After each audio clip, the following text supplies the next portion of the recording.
Mi o'n i'n student. Am 8 mlynedd. Nes I radd, MA a PhD sy'n cymryd peidio cael gwaith i'r extreme. Ond dwi'n falch mod I wedi wneud o. Dwi'n falch mod I wedi bod yn student. Pan o'n i'n y coleg o'n i'n falch o fod yna hyd yn y rwan pan dwi'n hen ac yn chwerw ac yn casau students dwi'n falch mod I wedi bod yn un ohonyn nhw ar un pwynt. Achos nes I ddysgu lot.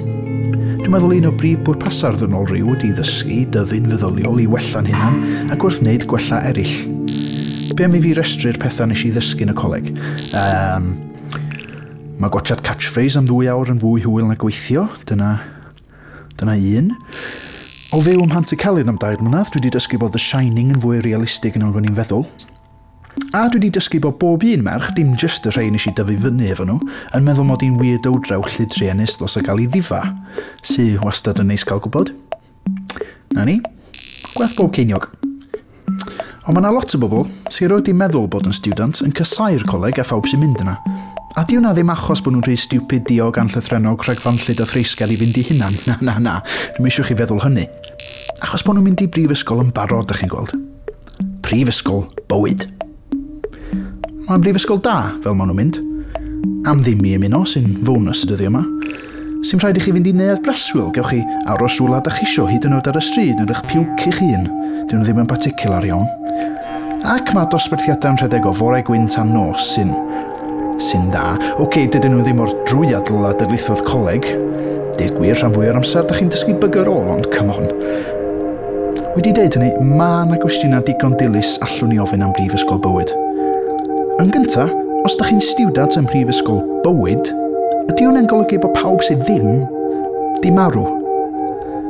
Os ydych chi'n stiwdant mewn prifysgol boring arferol a da chi wrth far yn y dyfodol agos, a mae yna rhyw psychopath teo alcoholic mewn crys rygbi yn glyfoedio dros da chi ac yn mwydro am brifysgol bywyd achos dyna'r teip mae'r prifysgol yn denu yn fy mhrofiad I, ella dydy cyfweliadau nhw ddim yn drolwyr iawn, dwi'n Os ydy hwnna'n digwydd, rhowch yr willies iddo fo drwy ddeud mewn llais dwfn arallfydol bod chi'n aelod o brifysgol y meirw. A wedyn rhedwch, achos mi fydd o eisiau'ch lladd chi. Yn ail, pam dos na mond brifysgol bywyd? Os allwch chi dysgu pob peth sa chi'n ei ddysgu mewn prifysgol just drwy broses byw eich bywyd o ddydd I dydd, just drwy fodoli, pam dos na ddim sefydliadau eraill tebyg? Pam dos na ddim y fath bethau siop bwtsiar bywyd? Becws reality? Ysbyty bodolaeth? Os da chi'n aelod o brifysgol bywyd, dwi'n awgrymu bod chi'n martio mewn i'r ysbyty gosa a mynnu bod chi'n gwybod yn iawn sy'n mae delifro babi cymryd X-ray trin cancer just achos da chi'n digon clyfar I allu cerdded mewn llinell syth rhan fwy'r amser. Dwi'n siŵr ewch chi'n bell. Yn drydydd, os da chi'n fyfyriwr yn prifysgol bywyd, ydy hwnna'n meddwl bod chi'n graddio pan da chi'n marw?